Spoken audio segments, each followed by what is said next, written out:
Broadcasting live from the Phoenix Business RadioX studio in Tempe, Arizona. You are tuning in to Culture Crush with Kendra Maples. This podcast will dive into a variety of companies that are crushing it with a great company culture.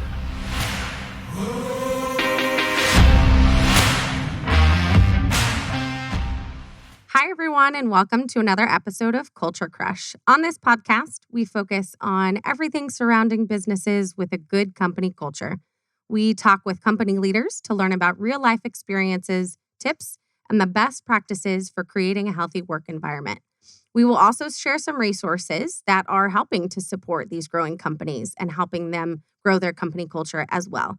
On this podcast, we continue to highlight amazing companies that are crushing it with a great company culture, and today is absolutely no different. I have actually been following this company for quite a while, so I'm very excited to have them on today. Today, we are highlighting Iron Mountain Data Centers. Iron Mountain Data Centers operates a global co-location platform that enables customers to build tailored, sustainable, career and cloud-neutral data solutions. This is a tongue twister. As a proud partner of Iron Mountain, Inc., a world leader in the secure management of data and assets trusted by 95% of Fortune 1000. They are uniquely positioned to protect, connect, and activate high-value customer data. Whew, that's a tongue twister, but we're going to hear directly from the two of you. So today I want to welcome Dan Ratner, VP, the Chief of Staff and VP Administration, and Julia Kendall, Senior Director of Marketing. So welcome to the both of you. Thank you. Thank you. Thanks for having us. Yeah, thanks for being on. I'm so excited. Like I said, I've been following you guys for quite some time. I've had the chance to meet and engage and truly interact with some of your staff. So the nice thing is that I have been able to, firsthand see the amazing company culture that you truly have because I've seen it through your employees. I've seen their passion. I've seen their excitement. I've seen them at events where they are so proud to highlight Iron Mountain Data Centers. So when this whole thing came about, you were actually one of the first companies on the list that I wanted to have on. So the fact that you guys are on today, I am truly honored. So thank you.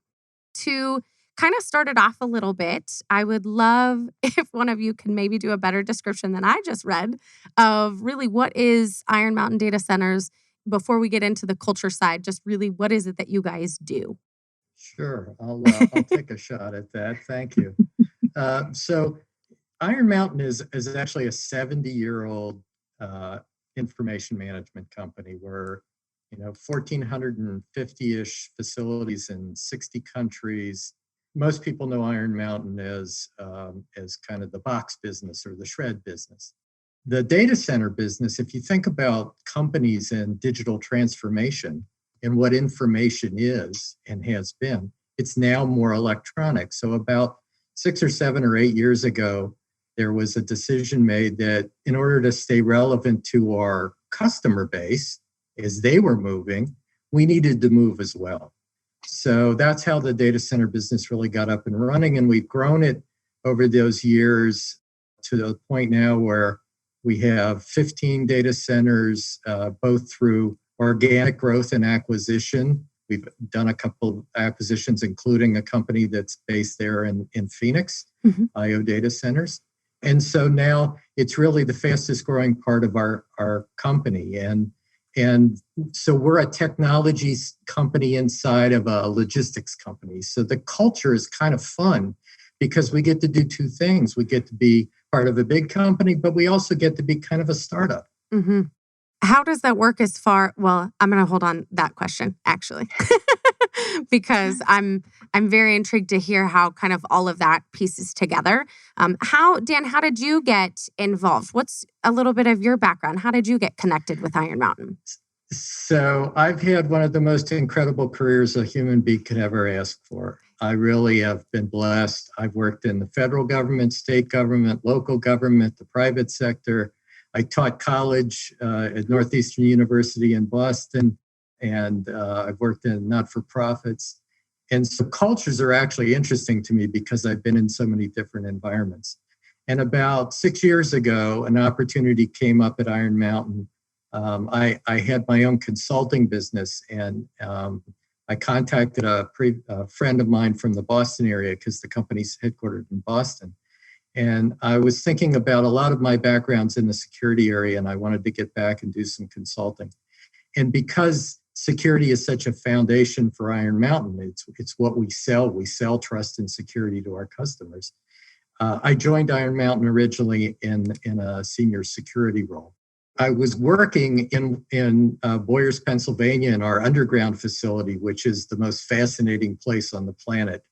It's 1.8 million square feet of space, 18 stories underground. About 2,000 people work there before COVID, and that was one of the first places that we started our data center business.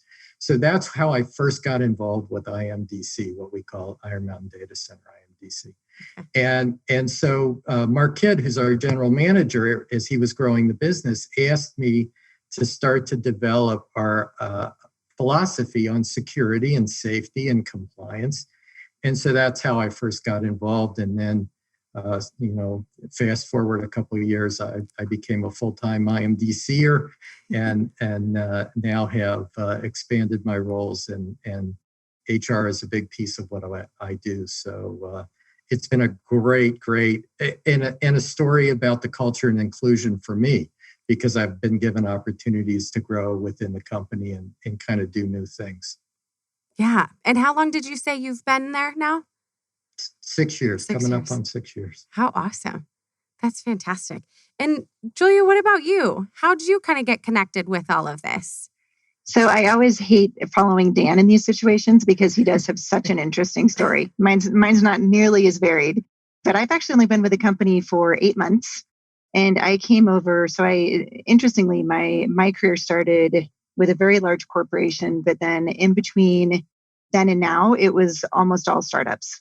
So I very much came from that small, scrappy environment to build a company to a certain size. And then there would either be an exit or there would be, an M&A or something to happen where it wasn't a startup anymore. So then I jumped to another startup opportunity. So interestingly, when this opportunity came around, I was able to take advantage of all the work that Dan and his team have built from the culture that is Iron Mountain, that it was a super unique opportunity for me to come and join a company that was still growing and thriving and that startup mentality, but was backed by this really big, well-known, respected company that had all these assets to be able to set up all these really cool programs. And, really focusing on the culture piece of it, that was super interesting to me, because when you're a small startup, you don't have that ability to really put programs in place to be able to walk the walk. While people can be super well intended, if the funding's not there or the human resource, time and energy part is not there, you just can't build the kind of programs that Iron Mountain's able to offer its employees. So that was a huge advantage for me as I was looking for a new opportunity. It was a really good fit, and I have been absolutely thrilled with the move, and I'm really, really excited to be part of this team. That's so cool. And so for you, it's still fresh, right? You said it's only been 8 months. So what did things kind of look like for you with the onboarding process, as far as, when you talk about culture, that's where culture starts, day one, right? How are you getting connected? What are you learning? Are you already seeing that it's, more than just words on a wall? So for you, that's still fresh. So what did that kind of look like right off the bat to see the culture? No, and I have to say this was a super interesting time for me to join, because I joined right when COVID hit. So it was right in the middle. So I still, to this day, there's a couple of people, I'm based in Denver, and there's a couple of people on my team that I've been fortunate enough to be able to meet with nice patio, not as nice as Arizona patio weather, but we have been able to get outside and at least meet in person. But outside of that, the rest of the company, I've not yet met in person, which is a really strange, everyone's dealing with it, right? It's a really strange dynamic, but the onboarding was phenomenal from my perspective. It was really, again, this shows, we were chatting about this earlier, with just the word inclusion getting battered around, but inclusive to me really did mean that I met on my onboarding interviews, I met with everybody, one person from at least each department across the whole company, which I don't know that that's necessarily always the case. It was very apparent to me early on that this was all about being part of a family, and there was accountability across all chains and all departments. And it's a flat organization in terms of open door policies, that it wasn't necessarily a title thing. It was, here are the people that are going to help you do your job. And I so appreciated that, especially starting where you would normally go and fly to a headquarters and have this in-person training and how to use your systems. And I mean, a lot of that is just a team that you surround yourself with, that they invest that time to make sure that you're not on an island by yourself. So it really was even training on your computer. Here's how to get into your systems. And it was phenomenal. It was really, I think Dan and I had a conversation a week or two after I started, and just, I was complimenting again, him and his team, and just how well that process had gone for me. Dan, compared to, her process that she went through right during the middle of COVID, right? Compare that so we can have a little bit of an understanding. What was different? Obviously, you still went above and beyond to make her feel that culture right off the bat. But of course, there's going to be some pieces that are missing, right? Some travel to meet teammates and things like that. And I'm sure your team went, full force to make sure that the culture was still there. But walk us through a little bit about maybe what was different. It's interesting because the COVID situation has created an opportunity to change the way we think about recruiting. And culture really, it starts before onboarding. It starts with the recruiting process, because those first impressions that you give a candidate and the first impression they get of the company, of the people that they're going to be working with, is critical. Absolutely. Because we're assessing each other. Mm-hmm. And so I think using the technology of video, while you lose that personal interaction at some level, you also have the opportunity for people to meet more people in the process. So a candidate can meet somebody in Singapore if they're in Phoenix. And so for Julia's experience, that's one of the things that's changed, is we now think, okay, so who can we get this person not just to talk to on a phone, but to actually get to interact with without having to have he or she fly to 6 or 7 or 8 different places. So it's been creative for us. And one of the things that I'm actually working with Julia and her team on right now is we want to do some videos of a day in the life of a security officer, a critical facilities tech, or somebody in finance, so that candidates also get a sense of what the environment is like that they might be working in. So it's been an opportunity for us to kind of change the way we think about not only recruiting, but the onboarding process and the whole inclusion, if you will, in terms of finding different ways to have somebody new feel like they are a part of some place that's broad. Mm-hmm.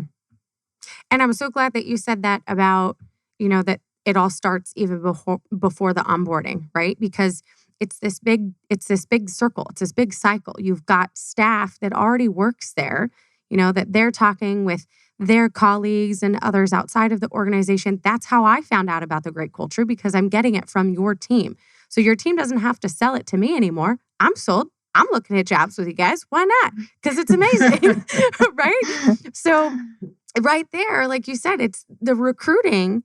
It's happening on its own too. I mean, it's this full circle of the staff is amazing. They're excited, and they are free spokespeople for the company. So like you said, that recruitment stage is where you're getting all of the culture as well before people are even stepping on board, but then continuing that process. So Julie, what you were saying about having it be a little different than startups, that's where a lot of that difference comes into play, right? Because the startups, they're still getting that momentum and building that culture. They don't necessarily have the folks going out as, their reps to talk about the great company yet. They're still building that. So now with you guys, you've been in the process for a little while.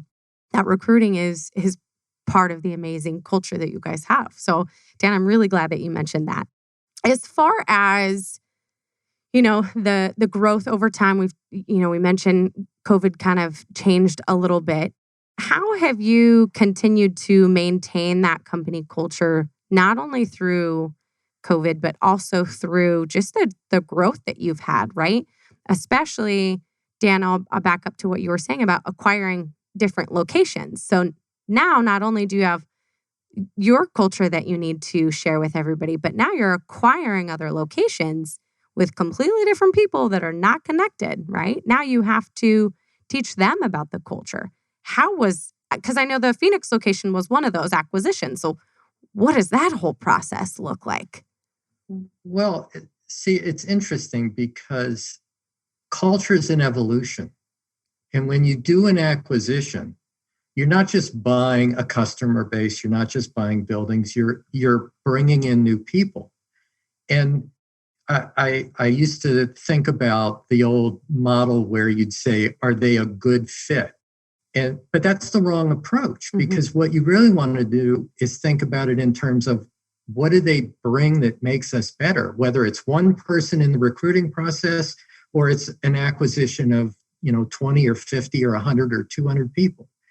And so we really try and take an approach to say, let's get to know who they are. Let's learn what they've done, what's made them something that we didn't want to buy them unless it was something worth buying, right? So there must have been something in their culture that made them not only a good target, but a good addition. So I think part of it is when we think about integration, it's being open to integrating not just into our culture, but as part of growing our culture. And then, Julia, kind of that same question, you stepped into a new role and you already had a team that was there, right? So you had to step in above a team that's already there, and then you had to kind of fit into that culture and find your way. How did that work? How is that going? I listened a lot. Really, it was one of the biggest things that I think anytime you go into a new company, don't instead of just saying, I have a way of doing things, you sit and listen to why a process is the way it is and why things have been done this way. And not saying that you may not see a better way of doing that, but understanding why things are the way they are before you go in and start to make changes. So I was extremely fortunate. The team that's in place is absolutely phenomenal. And I really just get to take credit for all the good work that they do. But it's, it's a great question. It's hard in that situation to come in again, especially not being able to go and visit them in person and shake hands. And thank goodness for video that at least I was able to have that connection. But I really did spend the first, I would call it 2-3 months, just absorbing myself luckily I came from a data center background. So I didn't have to get up to speed on the product itself. Nice. But I really was more figuring out who did what, where were people's strengths, where were people's weaknesses, was everyone in the right position? And I did make some shifts from that perspective of just seeing passion in one area of the business versus they may have been responsible for something they didn't love doing. So it's just kind of balancing all of that out. But one of the things that we really focused on our kickoff this year was really how every single one of us across the team is important, and all of us have a unique set of skills and personality that bring something positive to the culture. And I think that's one of the things that we strive across the team, all of us, that we're all important to the process. And that really has been, and that's a great challenge for all of us, because I think sometimes individuals can have a challenge to see that in themselves. And it's our opportunity as leaders to help pull that out of them and have them confident in their abilities and be super proud of that and know that what they're bringing is something completely unique and just as important as the person sitting next to them.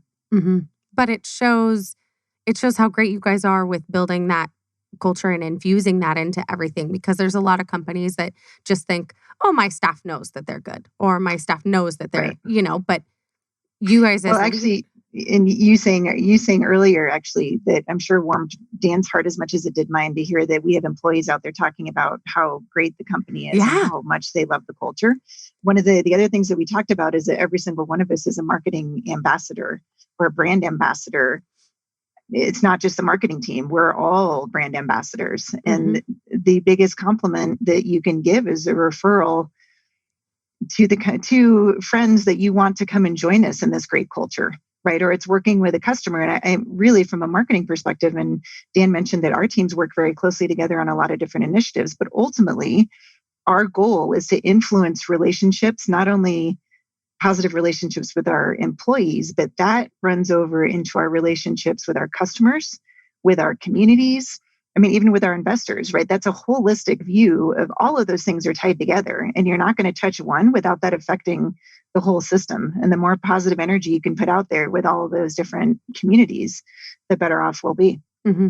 And It's a especially, really important part of our culture, because if you do the right thing by your employees, they will do the right thing by your customers. yeah, And we kind of have three things that we say that we're trying, our vision. We want to make sure every one of our employees understands and embraces the vision that we have, that they feel valued, that they're proud of the fact that what they do matters. And Julia referred to this. We take a different view, sort of a broader view of what diversity means and inclusion. We tend to think about the traditional definitions of diversity with race and ethnicity and gender and all of those things. For us, part of our culture, and a really important part of our culture, is the diversity of the roles within the organization and what people do. And so, interestingly enough, we have 24-hour operation, obviously. A data center runs 24/7. We sell to our customers 100% uptime. So that requires folks on our critical facilities team and our service delivery team and also our security team. And if somebody comes to one of our data centers and they only encounter one person, that's a security officer. And so we made a decision, and this is actually, I'm proud of this because I was the one who advocated for this. We made a decision to have only proprietary security. So our security officers are Iron Mountain employees. And so they feel a sense of connection. And we can teach them about the brand. They understand the brand so that they become brand ambassadors from the first minute that somebody touches our facility or our property. And it's the same thing for somebody in finance or somebody in legal or wherever they work. They're a critical part of the whole. And that's an important piece of what we're striving for in our culture. mm-hmm. Because if they interact with, that one person that doesn't connect and doesn't embrace the culture and the mission and everything, and that happens to be the one person that a customer engages with, and that's, a bad day, and then that's their impression. And then especially nowadays with technology, they're going to go post about it and write about it and yell at everybody about that one person out of the how many staff that you said you guys have.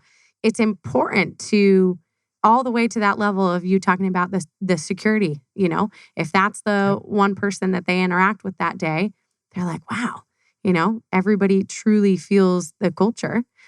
So with making sure that everybody, embraces the mission and that they're proud to work there and everything. I know that you guys have some programs that are available to the IMDC. That's the lingo. The IMDC employees. Well done. I know that there's some programs and things going on. What kind of things do you have to offer the employees so that they're really learning and gaining and growing to embrace that mission and that culture as well? So we're very focused on role-based training. And one of the reasons we're focused on role-based training is we want people to understand what their job is today, but we also want to prepare them for the job that's coming up and the opportunities. Mm-hmm. And that goes back to a little bit of our challenges around diversity. So when you think about the technology world, there isn't a lot of diversity at senior levels.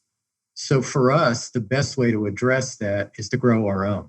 Mm-hmm. And so we're always going to be looking to bring new people in at all levels. But if we can, over the course of, and this is not an overnight kind of thing, you got to do this over the course of years. But if we can work with our communities, whether it's STEM programs or it's universities or whatever it might be, and we can bring folks in at the lower levels, and then we can have a training and development program within the company that helps us grow them then in the future, when new opportunities come available at a manager, or director, or VP level, we have as much opportunity or more opportunity to look inside for candidates as we do going outside. So that's one of the things that we're really focused on this year is a transformational year for us in that, working with our partners outside, doing some mentoring, doing some internships, and really trying to build a pipeline of highly credible talent for all of our roles. And do you? And I think. Go ahead, Jill. Oh, sorry, Kendall. Go ahead. I was just going to add, I think that's also really important just from a customer or employee retention perspective, that if people can see a clear path, that the company not only believes in them to the point where they're going to invest in giving them the tools and the training that they need to progress, but there's also a path that they can see the commitment to hiring from within.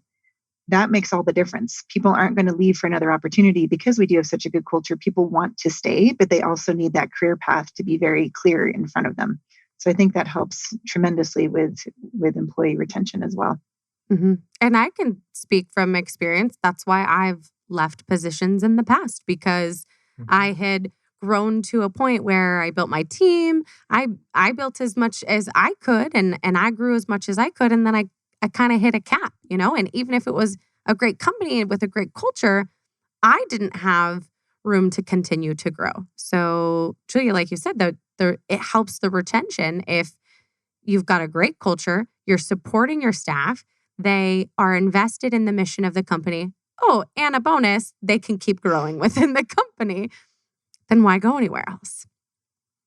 That's fantastic. I love that. And I think that's a piece that a lot of companies are missing, is that opportunity to train their staff for those roles. Not just say, oh yeah, there's room to grow, but to really provide those opportunities. Because how many times in jobs do they say, oh yeah, there's opportunity to grow, but then the particular position that they're trying to go for has requirements that they don't have and they can't get, right? So if you guys are giving them the opportunity to train them in those roles that they can grow in, it allows them that opportunity for that foundation to stay. Yeah, and every organization is a pyramid. I mean, it's not unlimited opportunities, but I think if we invest in our employees and we give them a good experience, and there isn't an opportunity, and it means at some point that they go someplace else, they're going to go someplace else, and that entity is going to hire them because of what they learned at Iron Mountain. And so we're helping them in their career growth. Hopefully we're going to have opportunities to keep them for years and years. The Iron Mountain in the core business has folks that have been in the company 30 and 35 and 40 years. We're not old enough in data center to say that yet, but we aspire to that. But we also aspire to inspire our employees for their own growth and their own potential, and to be the best that they can be in our environment. And if at some point they go somewhere else, they go with the pride of having worked at IMDC. Julia, you being an outside hire, you must have been pretty phenomenal, because they're growing these people and they picked you from the outside. She's a rock star. She is my hero. Hey, I've heard from your teammates, and I was so excited when they said you were going to be able to join us on the show with Dan and I today, because I've heard lots of good things already. So, oh, well, that's kind. It's easy when you have a really good supportive team around you. So, and that's true at all levels. I can't stress that enough. It really is just about work ethic and culture and all of the things that make IMDC unique. That really, they've made it easy on me for sure. Well, and especially right now, you hear people talk about work-life balance. That's not a thing. It all blurs together, right? Especially we're at home now and you've got kids and maybe throwing a laundry basket in the washer real fast. There's no such thing as work-life balance. It's all a blur. So if your work can be pleasant and you have these amazing people that are an extended family, right? again, it's part of this whole thing. It's not just, oh, I clock in, I clock out, go to work. The family, the people that you work with become part of your family. And Julia, like you said, your team, if everyone's engaging and interacting and they appreciate each other and they get along, and it helps make this whole, especially during the pandemic, right? Makes this whole process a lot easier for everybody to deal with. It does. And actually, and one really cool thing that I've seen through my team has been that we are a global organization. And before I started, the marketing team in particular was very siloed to regional marketing teams. And so one of the things that I did when I first got here was really flatten the organization to say, listen, we're a global team.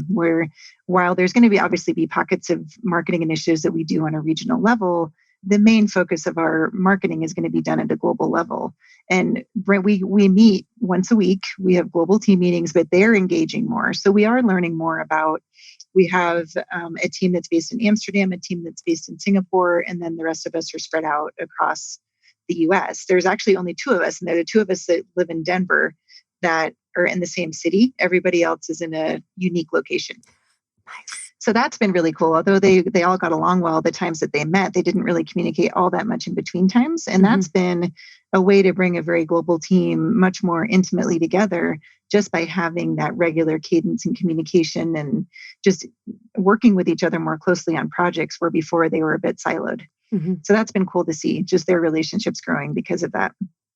And one of the things that COVID has actually done, when we talk about inclusivity, we always talk about people being able to bring their whole self to work and be themselves. And working remotely, we're actually getting to know our colleagues in a different way. We are getting to know more of who they are. We're seeing dogs run across the screen. We're seeing kids, all of those things. And so in a strange way, one of the ironic benefits of working this way is we get to know each other in a different way. And in our stories, we get to know more of our colleagues' stories, which is part of what makes them who they are and part of what makes them valuable as a colleague. It definitely is the reverse effect through all of this. Like you said, we're seeing, on these Zoom calls, we're seeing inside people's houses, we're seeing in their kitchens and their, You see my horse. Right? We were on a show a couple weeks back, and the gentleman on the show, we were like, what room are you in? He's like, oh, I'm in my 4-year-old's bedroom because she has the best acoustics. Like, we're seeing inside, you're letting people into your home. So Dan, you're right. We're getting a different, closer view of the whole person that we're interacting with.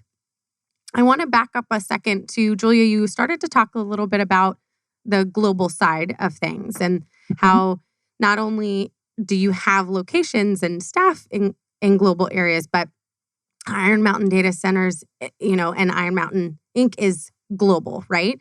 So there's a lot that you guys are doing to give back in these global communities. And I want to highlight and hear about some of this stuff. So either one of you can take that, but I want to hear a little bit more about how you guys are giving back in these global communities. Yeah, sure. I'd be happy to start off the conversation, Dan, and then you can add anything to it.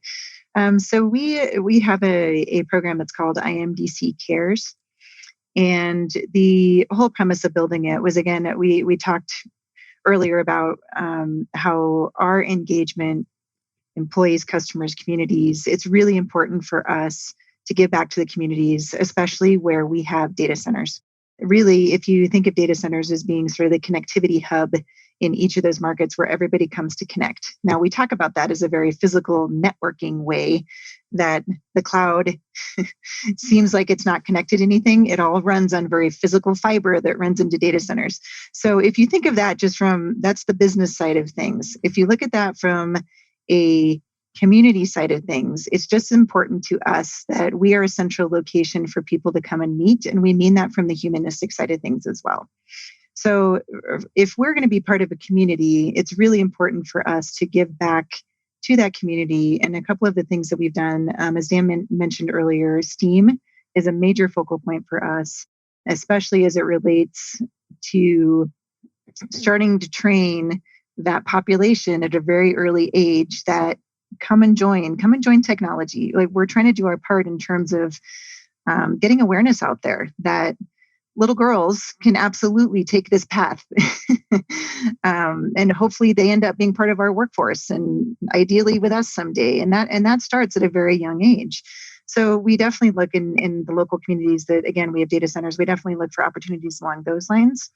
At Phoenix, we actually did, and I believe you had our colleague Rick Crutchley on to speak to this before on your program as well. But we were able to do some Chromebook donations out to some kids in need, which especially has been vital during COVID, of just trying to donate some of those essential tools for school kids in these communities that need assistance.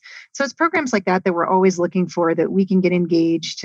We have a large community of customers as well as partners that we work with within the data center. So we're always looking for opportunities that make sense for us to be able to give back to the community that gives so much to us. Mm-hmm. How do you find these organizations, and is it organic, or is it usually staff that finds them, or the organizations that reach out? Because, for example, Crutch was on one of the shows that is focused on STEM here in the Phoenix Business RadioX studio. It's the SciTech Institute is all about STEM and getting students into STEM. So that was the show that Crutch was on. But I don't know how that relationship started. So do those usually start organically, or how does that happen? Typically, yes. I can't speak specifically to how Rick got engaged with the SciTech Institute. I know he sits on the board, but I'm not sure how originally that organically came together. But yeah, I would say most of the time it's through our employees that have kids that are in school that are aware of a program, or a lot of times it's through our operation and frontline staff, that if a customer comes into the data center and happens to mention it, I mean, really that's where it's meaningful to us, is when it's brought to us by a customer, or someone has a specific personal engagement with an organization that makes sense for us to collaborate with. Yeah, we also, I am very fortunate to have a great HR team, and the HR team is reaching out to organizations. They're looking at the community. You know, we say that when we think about how we want to look, as it were, in each of our locations, we want to look like our community. So when we're looking at recruiting, it's what is the area? What are the demographics of the area of that particular data center? And so that brings us into the community and makes some of those contacts. Our general managers are very active with trade associations, and through that we get a lot of the leads. And then we get people who approach us, who say, you know, we've heard about you, just like you said, Kendra. We get a reputation. And so we have organizations that reach out to us and say, we'd like to work with you, or are there any opportunities? So lots of different ways. And then not only is there, you know, all of this about giving back to the communities, but another thing that ties to this that I want to talk about is the sustainability side of what's going on too. Yeah. So my background, actually, way back, is in animal behavior and conservation and sustainability. So all of that. So this piece, it was another one of those things that I found out about you guys. I was like, this is amazing. So I want to hear a little bit more about the sustainability side, because I feel like those two things are very ironic. People think of a data center, but not necessarily sustainability and, you know, that piece of that global give back that you guys are doing. I'll start, and then Julia, you can jump in. So we globally run our data centers on 100% renewable energy. It's a big focus for us. And so we're very active in understanding new developments in technology around energy use, energy management. We pass that the credits of our sustainability initiative, our renewable energy, to our customers so that they get the benefit of that. And now we're looking more broadly. We're looking at our water usage, because we do a lot of cooling. So how do we use water?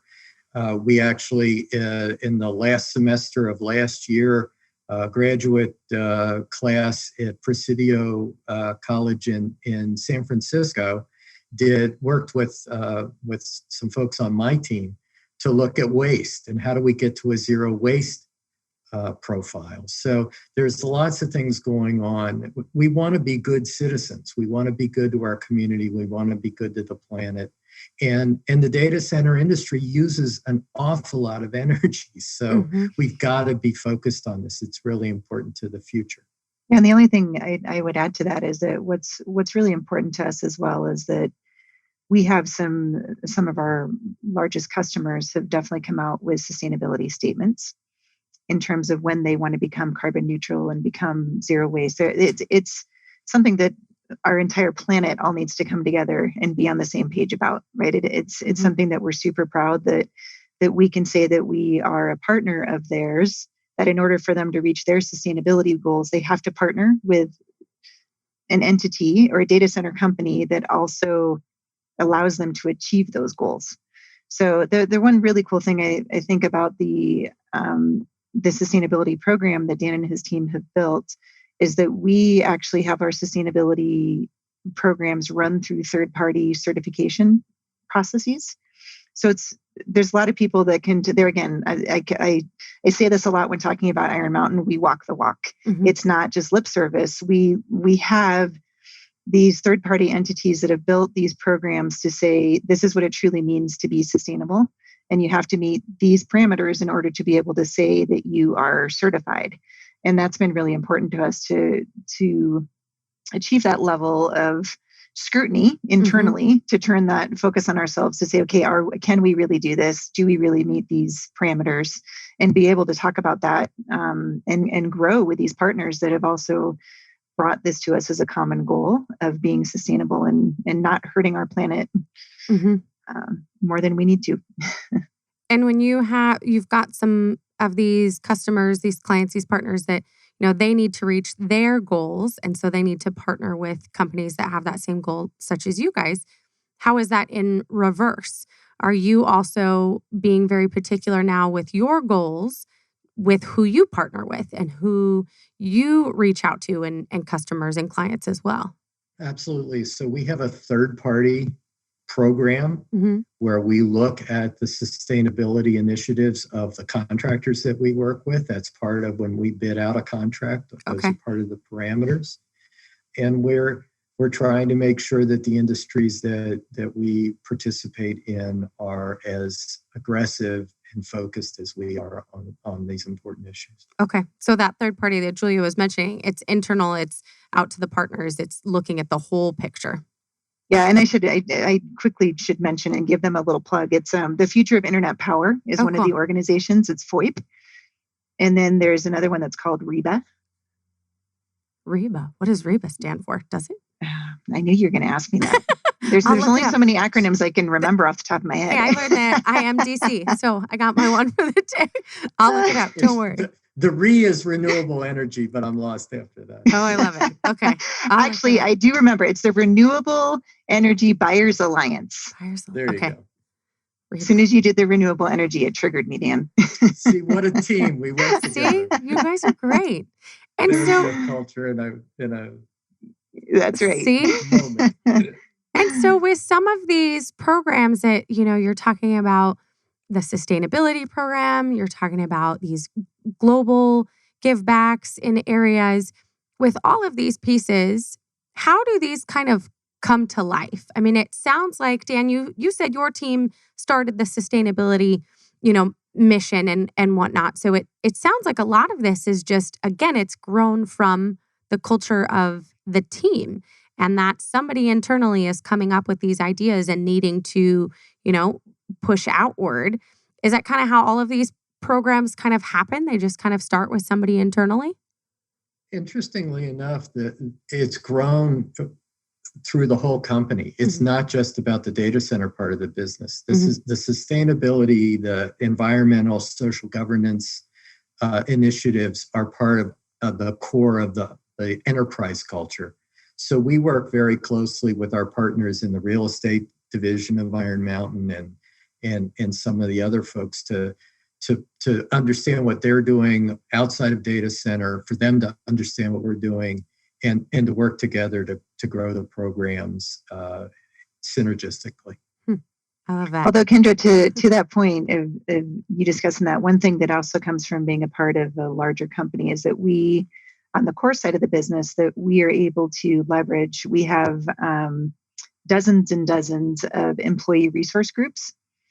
And the whole point of these ERGs is that people with shared passions and shared ideas, and sometimes that's cultural, sometimes it's gender-based. There's all sort. The spectrum is extremely broad, but it is really cool that you can find your place. There's a family within the family, that this little group of people that are all passionate about similar things can all join together. And there is that momentum that they can come up with a cool idea, bring it to the team. And that is that it's fostering people's passions, which I think is just a phenomenal platform that great ideas often stem from. And it's directly linking their passions to the business. I'm an executive sponsor of one of the ERGs, the capable ERG for folks with disabilities. And it's how do we take that and make it part of the business and make it part of who we are, so that not only are people with disabilities feeling valued, but we're giving back to the community and we're making it part of our core business. What are a couple of the other ERGs that you could give as an example? There is a Latino ERG, there's a women's ERG, there's a veterans ERG, there's a Blacks ERG. I'm trying to think of some of the other ones, but it's a great piece of our culture. Yeah, it's like being in a club within the family, right? It's like the family, but then you've got the kid that does basketball, and then you've got the kid that's in drama. It allows you to be part of that big picture, but then you've got your little niche in there as well. And one of the nice things about the way the ERGs work is that they work together. It's not just about one issue. It's how do we have all the ERGs working together to make us a better company and leveraging the various issues and interests. I want to be part of one of the clubs. So we've covered so much, and I have so much more that I would love to pick both of your brains about. But the clock is fast approaching us, which I'm amazed that this happens every time. I do want to highlight, we've talked a little bit about missions and things like that, but I would like to hear, what are the values, the core tenets, if there's some that you can tell us so that we know a little bit more of the inside, right? Not just words on a wall, but for you guys, what is it that you're kind of living by that's leading towards these missions? So for data center, we say we actually have a purpose statement. So, that, we want to be proud. And so when will we be proud? We say we'll be proud when we're indispensable to the lives of our customers, and that we become the place to work for data center professionals. And then the third piece is that we do things the right way and have a reputation for delivering trust and safety and having an ongoing positive impact on our environment and our communities. So that's really what we rally around as the purpose of IMDC. Perfect. And I love that because it's more than just a data center, right? There's so much more. Your purpose that you just listed barely mentions anything about data. and that's what makes you. That's what makes IMDC unique, is that it is more than just, hey, we do data storage.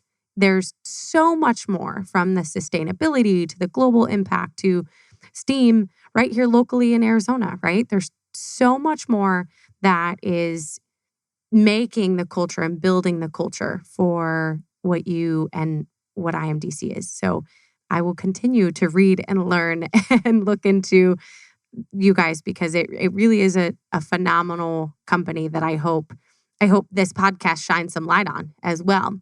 Before we start to wrap up, there is one question that I wanted to give a little bit of time to that I always ask at the end, which sometimes is a very easy answer and sometimes brings up some discussion, as we noticed right before we went on air. So one of the questions that I ask at the very end is kind of a tough question, really, when you boil it down. But when you look at the culture of the organization, if you could describe your culture, your company culture in one word, what would it be? Go for it, Julia. I'll let you go There's first. some different words that are going to come out of this. We did. We picked different words. So my word was inclusion. Mhm. And really, I say that from the perspective that inclusion, I think it's thrown around a lot right now. It's a trendy word to use, but I really do think that inclusion to IMDC has a much more broader sense. You just heard that it's not just typical what people think of inclusion of sort of the high level buckets. For us, it goes as deep as going back to every single person has unique qualities and unique characteristics to bring to the culture. And that really is what I'm so proud of, to be part of this team and this culture. Mm-hmm. And I would say we're evolving. We're on a journey. It's fun. I love my job. I say I actually am honored to have the role that I have, because I get to have so much, hopefully, positive impact on our evolution and our future. But we're doing this together, and we'll continue to do acquisitions. We'll continue to grow, and so we're going to continue to evolve, and that's part of the fun of it, because it never gets old, and it's not stale. It's fun in today's world to be in something that's growing and that's actually relevant. I mean, data centers are relevant, particularly in the time of COVID, because if you're going, if you're doing what we're doing, or if you're playing a game online, or you're going to school online, or you're buying something online, all of that information is going through a data center someplace. So, and if you're getting medical care, it's going through a data center someplace. So we really are relevant, and it's kind of fun to be involved. Mm-hmm. And I love both of those words, because they go together, right? You've got the inclusion of your staff. They feel needed. They feel unique. They feel supported, but they are all part of this evolving journey that, you're building in a way. We talked about some of the programs that you have to support the staff. You're building this journey in a way that it's evolving, but they can stay there, right? They can grow and stay and be part of that evolving journey. So I love both of those words.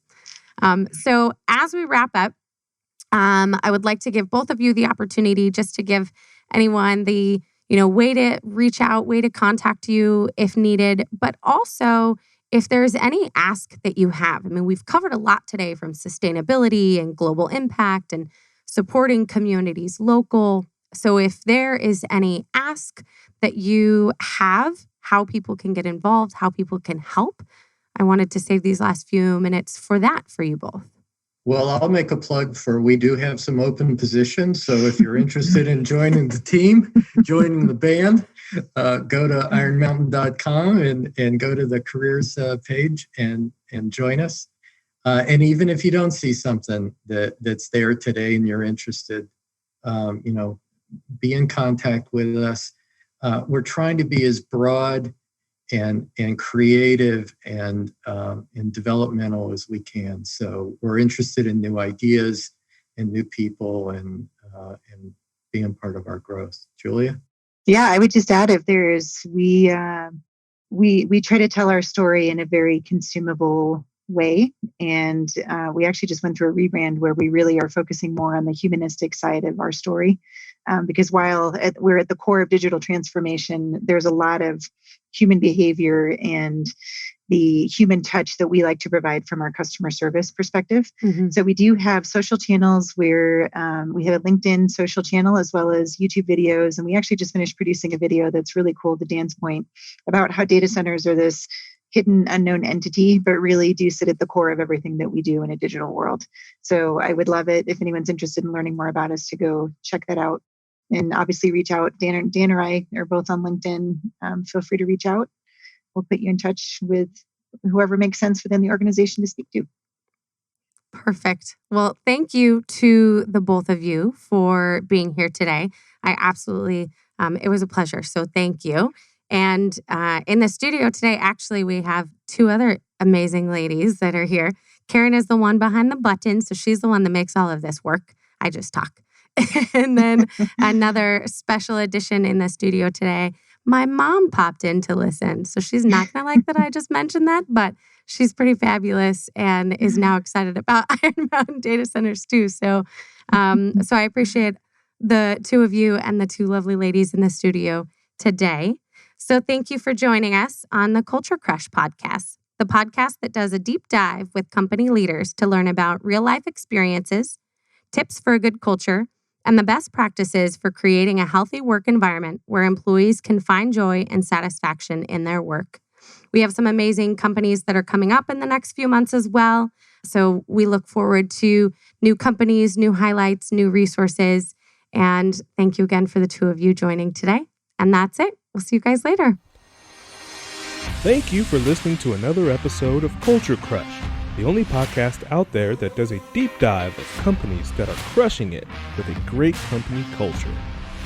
If you think your company has a strong culture that should be highlighted, please reach out to Kendra Maples on LinkedIn or email us at culturecrushpodcast@gmail.com.